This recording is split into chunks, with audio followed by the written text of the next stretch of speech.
여디디야 기도 챕터 1 여호와께 사랑받은 자 그가 드린 기도 그날 밤, 즉 솔로몬이 예루살렘으로 돌아가기 전날 밤 여호와께서 그의 꿈에 나타나셨다. 여디디야. 어쩌면 솔로몬은 이렇게 부르시는 하나님의 음성을 들었는지도 모른다. 이 이름은 그가 태어났을 때 선지자 나단을 통해 하나님이 주신 이름으로 여호와께 사랑을 받은 자라는 뜻이다. 하나님께서 솔로몬에게 말씀하셨다. 내게 원하는 것이 있다면 무엇이든지 구하라. 성경은 솔로몬이 이 말씀을 듣고서 가슴이 설레었는지 어떤지에 대해 전혀 언급하지 않고 다만 그가 이렇게 기도했다고 기록한다. 솔로몬이 이르되 주의 종 내 아버지 다윗이 성실과 공의와 정직한 마음으로 주와 함께 주 앞에서 행함으로 주께서 그에게 큰 은혜를 베푸셨고 주께서 또 그를 위하여 이 큰 은혜를 항상 주사 오늘과 같이 그의 자리에 앉을 아들을 그에게 주셨나이다. 나의 하나님 여호와여, 주께서 종으로 종의 아버지 다윗을 대신하여 왕이 되게 하셨사오나 종은 작은 아이라 출입할 줄을 알지 못하고 주께서 택하신 백성 가운데 있나이다. 그들은 큰 백성이라 수요가 많아서 셀 수도 없고 기록할 수도 없사오니 누가 주의 이 많은 백성을 재판할 수 있사오리까. 듣는 마음을 종에게 주사 주의 백성을 재판하여 선악을 분별하게 하옵소서. 열왕기상 3장 6절에서 9절. 하나님께서는 솔로몬의 이 기도를 기뻐하셨기 때문에 이렇게 응답하셨다. 이에 하나님이 그에게 이르시되 내가 이것을 구하도다. 자기를 위하여 장수하기를 구하지 아니하며 부도 구하지 아니하며 자기 원수의 생명을 멸하기도 구하지 아니하고 오직 송사를 듣고 분별하는 지혜를 구하였으니 내가 내 말대로 하여 내게 지혜롭고 총명한 마음을 주노니 내 앞에도 너와 같은 자가 없었거니와 내 뒤에도 너와 같은 자가 일어남이 없으리라. 내가 또 내가 구하지 아니한 부귀와 영광도 내게 주노니 내 평생의 왕들 중에 너와 같은 자가 없을 것이라. 내가 만일 내 아버지 다윗이 행함같이 내 길로 행하며 내 법도와 명령을 지키면 내가 또 내 날을 길게 하리라. 열왕기상 3장 11절에서 14절. 솔로몬은 하나님의 이 말씀을 들은 후에 잠에서 깼다. 잠에서 깬 그가 얼마나 놀랐겠는가. 돌아갈 준비를 마친 솔로몬과 그의 수행원들은 예루살렘으로 돌아왔다. 예루살렘에 도착한 그는 언약궤 앞에 서서 헌신과 감사의 희생을 드리며 하나님을 찬양하고 경배했다. 그런 다음 모든 신하들을 위하여 잔치를 베풀고 하나님의 약속을 찬양했다. 여호와께 사랑을 받은 자 솔로몬, 즉 여디디야는 이제 이 땅에서 하나님의 백성을 다스리는 왕으로서의 직무를 감당할 준비가 되어 있었다. 왕 솔로몬. 솔로몬은 그의 아버지 다윗의 선택에 의해 왕이 된 사람이었다. 그의 형들이 왕위를 놓고 그와 경쟁을 벌이기도 했지만 하나님의 도우심을 힘입어 결국 왕이 되었다. 왕관을 쓰게 되었을 때 그는 교만해질 수도 있었고 감사할 수도 있었다. 그런데 그의 행동은 그가 감사를 선택했음을 말해준다. 솔로몬은 복잡한 정치 무대이자 시끄럽고 분주한 수도 예루살렘을 떠나 기브온에서 하나님께 형식을 갖추어 경배와 감사를 올렸다. 그 형식은 바로 일천번제였다. 희생제사를 1000번 드리는 것이었다. 하루에 12시간 동안 20분마다 한 번씩 제물을 드린다고 했을 때 1000번제를 드리려면 꼬박 4주가 걸린다. 조용한 곳으로 물러가 하나님께 제물을 바칠 때 솔로몬은 그야말로 모든 정성을 다 쏟았다. 이토록 중요한 인생의 고비에서 솔로몬의 마음에는 교만이 끼어들 여지가 전혀 없었다. 하나님의 백성을 돌봐야 하는 입장에 있던 그는 언젠간 하나님께서 그의 사명에 대해 책임을 물으실 것을 잘 알고 있었다. 그러나 또한 그는 자기 혼자의 힘으로 책임을 감당하는 것이 아니란 사실을 그의 아버지를 통해 배웠다. 그를 불러 왕으로 세우신 하나님께서 왕의 책임을 잘 감당할 수 있는 힘 역시 주실 것이었다. 그는 하나님을 찾고 그분의 인도하심을 따르기만 하면 되었다. 무엇이든 구하라. 소란스럽고 복잡하게 돌아가는 현대인의 생활은 하나님과의 관계를 추구하는 데 방해가 되기 쉽다. 왜냐하면 현대인은 가만히 있어 그분이 하나님 됨을 시편 46편 10절 알기 위한 시간을 거의 내지 않기 때문이다. 그러나 우리는 우리 생활의 불필요한 부분들을 찾아 제거하고 그 시간을 경건 생활에 투자해야 한다. 옛날엔 말을 타고 숲을 지나 일터로 갔지만 요즘엔 큰 소리로 교통 상황을 전하는 라디오를 켠 채 휴대폰을 옆에 놓고 고속으로 차를 몰아서 출근해야 한다. 과거에는 우리의 가정에 침묵의 공간들이 많았지만 지금은 음악, 텔레비전, 영화, 컴퓨터 게임들이 그 공간들을 차지해 버렸다. 과거 대초원을 달리며 미국의 변경을 서쪽으로 확장했던 사람들에게는 고작 책 몇 권이 전부였다. 그 책들 중 하나는 성경이었고 아이들은 종종 성경 이야기를 연극으로 재현해보곤 했다.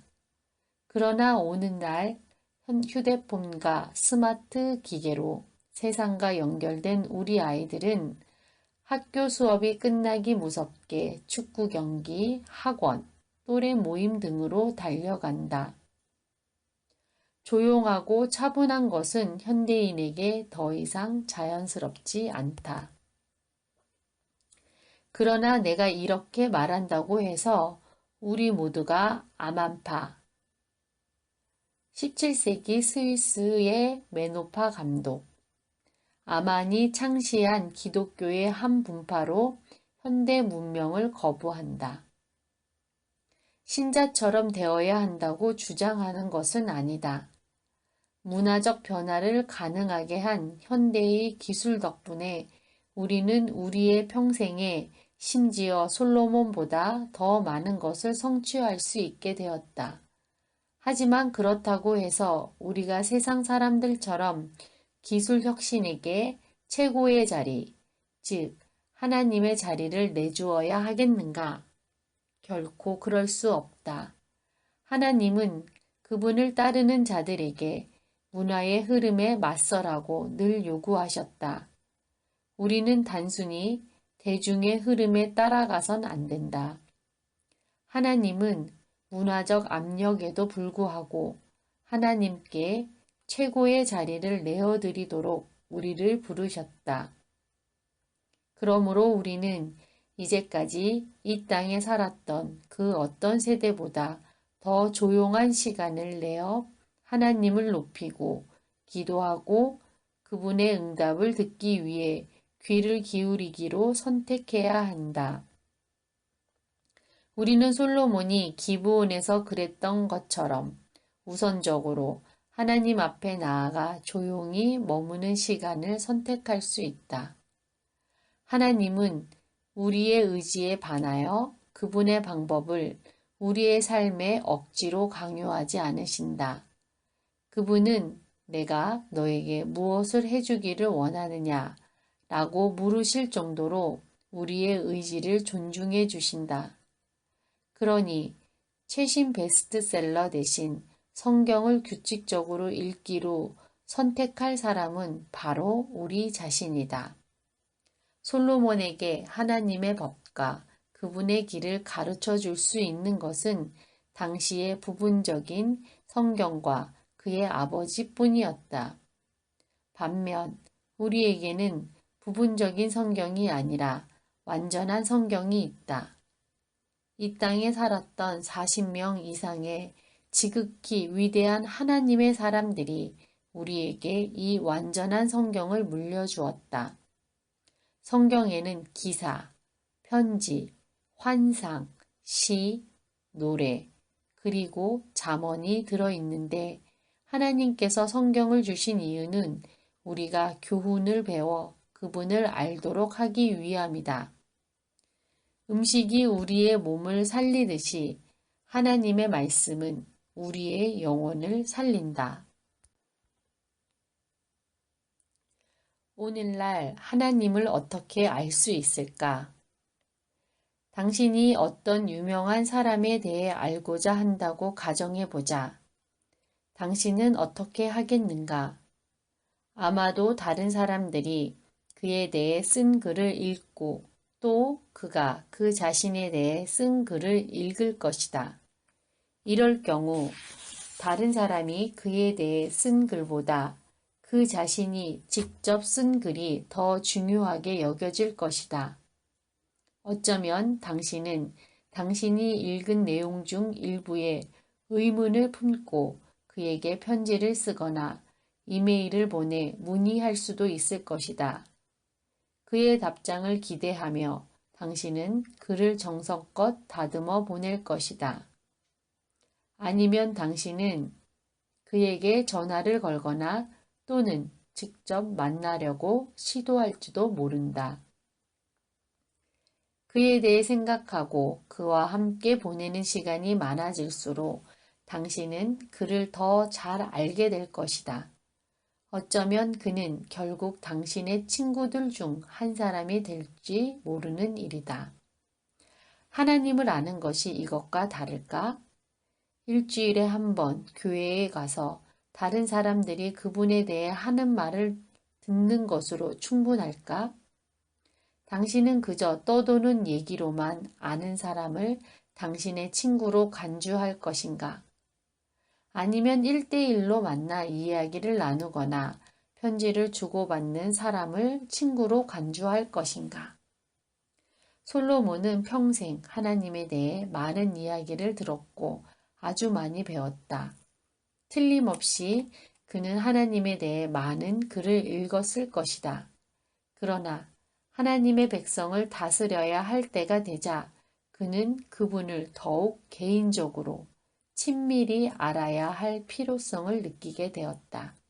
그리하여 모든 준비를 갖추고 기브온 산당을 찾았던 것이다. 결국 그는 실망하지 않았다. 하나님을 새롭게 깨닫다. 하나님은 영원하고 전능하고 전지한 분이시다.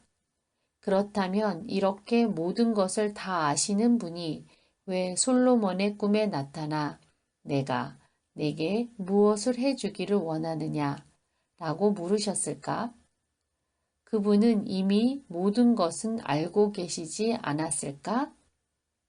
솔로몬이 1000번제를 드리는 중에 이미 그의 소원을 말씀드리지 않았겠는가? 하나님은 솔로몬의 대답을 듣기 전에 그의 기도에 응답하실 수 없었는가? 물론 그렇게 하실 수도 있었다.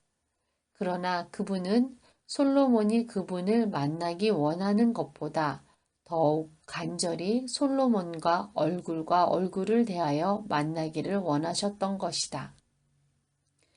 이런 하나님은 우리가 이제까지 알고 있던 구약의 하나님과 무척 다른 분이라고 느껴질 것이다. 구약의 하나님이라고 하면 홍수를 내리신 하나님, 애굽 군대를 홍해에 빠뜨려 죽이신 하나님, 그분께 도전하고 거부하는 자들에게는 얼마든지 형벌을 내리실 수 있는 하나님만을 생각하는 경향이 있다. 그러나 구약의 하나님이 여기에서는 다른 모습으로 나타나셨다. 솔로몬이 그분을 간절히 찾았을 때 그분은 밤에 조용히 찾아오셔서 그에게 무엇을 원하느냐고 물으셨다. 심지어 그를 깨우지도 않으셨다. 하나님은 솔로몬에게 주목하셨다. 역대하 16장 9절은 여호와의 눈은 온 땅을 두루 감찰하사 전심으로 자기에게 향하는 자를 위하여 능력을 베푸시나니 라고 가르친다. 전심으로 하나님께 향하는 것, 이것이 바로 결정적인 잣대이다. 그렇다면 우리의 마음이 거짓없이 전심으로 그분께 향한다는 것을 어떻게 그분께 증명할 수 있는가? 혹시 우리의 마음이 거짓없이 전심으로 그분께 향해 있다는 것을 우리 자신에게 증명할 필요는 없는가?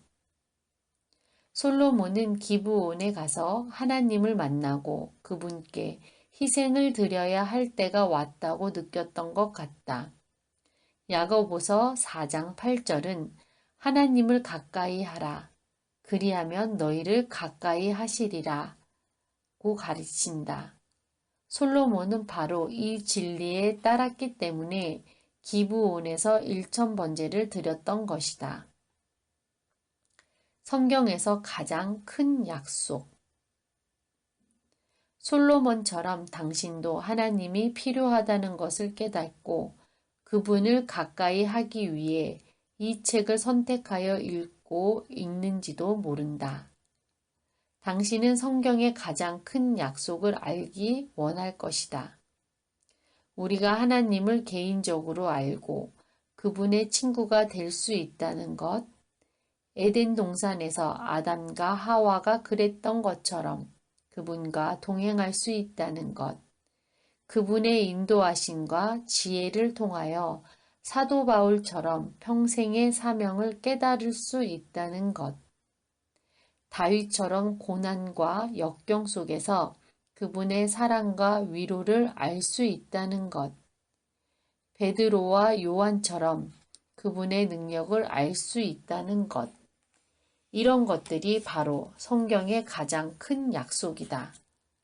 물론 하나님이 우리의 꿈속에 나타나지 않으실 수도 있다. 그러나 우리가 그분을 찾고 또 찾으면 그분을 인격적 관계 속에서 친밀히 알 수 있다는 것이 성경의 거듭된 교훈이다. 우리는 삶 속에서 그분의 임재를 경험할 수 있다. 그분의 임재를 체험하는 것은 생활 속에서 절친한 친구들과의 교제를 경험하는 것에 비유될 수 있다. 심지어 우리는 아브라함, 모세 또는 솔로몬이 하나님과 나누었던 교제보다 훨씬 더 깊은 교제를 경험할 수도 있다. 여호와의 말씀이니라. 너희를 향한 나의 생각을 내가 아나니 평안이요 재앙이 아니니라. 너희에게 미래와 희망을 주는 것이니라. 너희가 내게 부르짖으며 내게 와서 기도하면 내가 너희들의 기도를 들을 것이요. 너희가 온 마음으로 나를 구하면 나를 찾을 것이요. 나를 만나리라.